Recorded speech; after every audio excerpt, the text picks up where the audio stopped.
हिंदू धर्म में भगवान श्री कृष्ण का पूजन लगभग हर घरों में किया जाता है।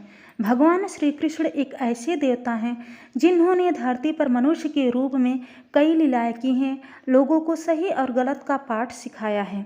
तो फिर श्री कृष्ण ने अपने ही भाई शिशुपाल का सुदर्शन चक्र से धड़ को अलग क्यों कर देते हैं, जानेंगे आज के इस वीडियो में। तो वीडियो के लास्ट तक जरूर बने रहिएगा। भगवान श्री कृष्ण की बुआ का बेटा शिशुपाल था। जन्म के समय ही शिशुपाल के 3 आँख और 4 हाथ थे, जिसे देखकर उनकी माता और पिता चिंता में पड़ गए। उन्हें लगा कि उनके घर में पुत्र के रूप में कोई राक्षस पैदा हुआ है। इस भय से उन्होंने बच्चे को त्यागने का फैसला किया। लेकिन तभी आकाशवाणी हुई कि बच्चे का त्याग न करें, और जब सही समय आएगा तो इस बच्चे की आँख और हाथ गायब हो जाएगा।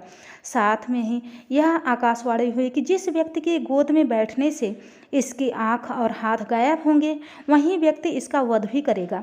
आकाशवाणी से शिशुपाल के माता पिता की चिंता तो चली गई, लेकिन उन्हें उसके वध की चिंता सताने लगी। समय तेजी से बीतने लगा। एक दिन श्री कृष्ण अपनी बुआ के घर आए। वहाँ शिशुपाल को देखकर उनके मन में स्नेह जागा और उसे अपनी गोद में बैठा लिया।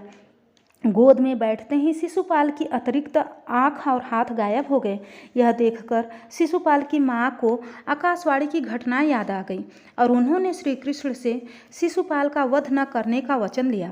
भगवान अपनी बुआ को दुख नहीं देना चाहते थे, इसलिए उन्होंने अपनी बुआ से कहा कि शिशुपाल की 100 गलतियों को मैं माफ़ कर दूंगा, लेकिन 101 गलती पर मुझे उसे दंड देना ही पड़ेगा। इतना कहकर भगवान श्री कृष्ण वहाँ से चले गए। शिशुपाल रुक्मिणी के भाई रुक्मी का दोस्त था और वह रुक्मिणी से विवाह करना चाहता था। रुक्मी भी चाहता था कि रुक्मिणी का विवाह शिशुपाल से हो जाए, लेकिन रुक्मिणी श्री कृष्ण से प्रेम करती थी और उन्हीं से विवाह करना चाहती थी। तब श्री कृष्ण रुक्मिणी को महल से लेकर आ गए थे। इसी बात से शिशुपाल श्री कृष्ण को अपना शत्रु मानता था। जब युधिष्ठिर को युवराज घोषित किया गया तो एक बहुत बड़ा यज्ञ का आयोजन किया गया। इस अवसर पर सभी संबंधियों और रिश्तेदारों को बुलाया गया था। इस मौके पर वासुदेव, श्री कृष्ण और शिशुपाल को भी आमंत्रित किया गया था। यहीं पर शिशुपाल का सामना भगवान श्री कृष्ण से होता है।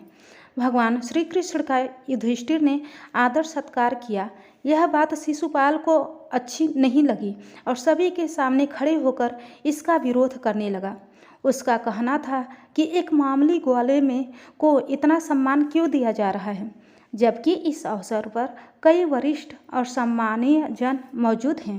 भगवान श्री कृष्ण शांत मन से पूरे आयोजन को देख रहे थे, लेकिन शिशुपाल चुप नहीं रहा और उन्हें अपमानित करते रहे और अशब्दों का प्रयोग करते रहे।